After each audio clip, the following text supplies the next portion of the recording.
and moon. Sunrise 6:13 a.m. Sunset 5:40 p.m.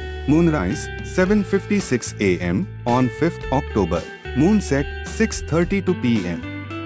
Tithi Lunar Day Dvitiya, second day of the waxing moon, until 2:23 a.m. on 5th October. Significance: Dvitiya is considered good for inaugurations, business ventures and travel. It is a favorable day to focus on material and spiritual growth. Nakshatra Lunar Mansion Swati Nakshatra until 11:16 a.m. followed by Vishaka Nakshatra. Swati Nakshatra symbolize freedom, independence and balance.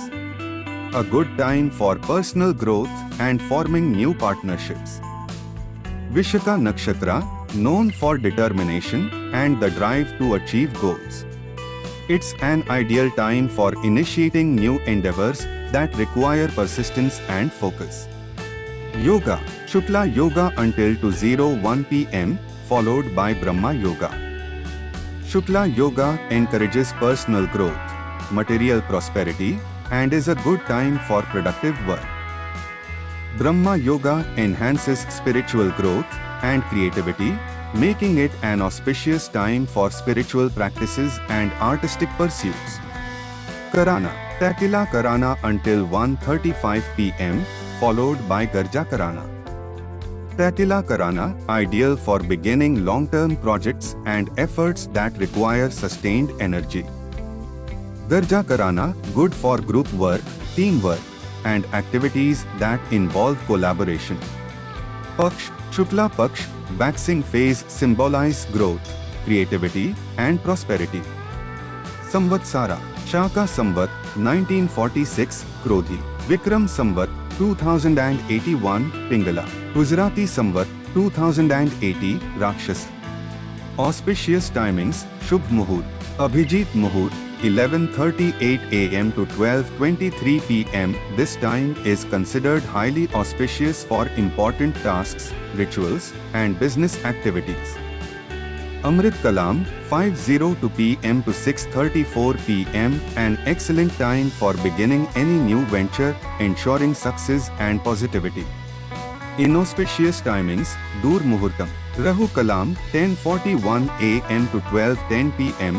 Avoid starting new or important tasks during this time. Yamaganda 3:08 p.m. to 4:38 p.m. not suitable for significant undertakings.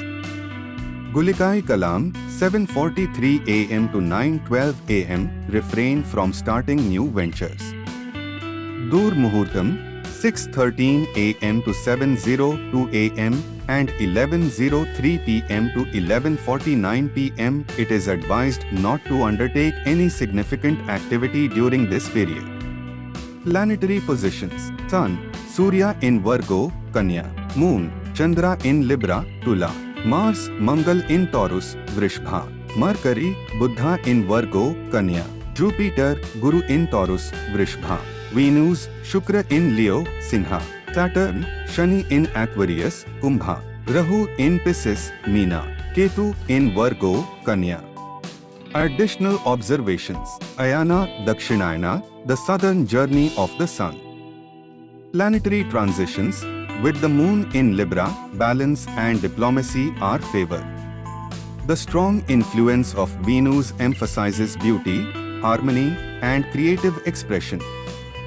Festival notes: this period in the Hindu calendar does not feature major festivals but falls in the auspicious phase of the lunar month, making it good for initiating new endeavors. Chandra Rashi Moon sign Libra, Tula symbolizing balance and partnerships. Emphasis on social connections and harmony. Disha Shul, direction to avoid for travel. West, avoid traveling westward on this day for better results. Ritu season, Varsha Ritu, monsoon season.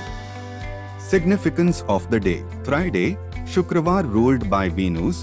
Shukra, this day is favorable for artistic, creative and luxury-oriented pursuits. It also supports harmony in relationships and beauty-related activities. Swati Nakshatra, a perfect day for exploring personal freedom and setting long-term goals. Vishaka Nakshatra encourages determination and success in any ambitious project. Good and bad yogas. Shukla Yoga, a very auspicious time for new ventures, growth and success. Brahma Yoga supports spiritual and artistic development, making it great for creative and meditative activities.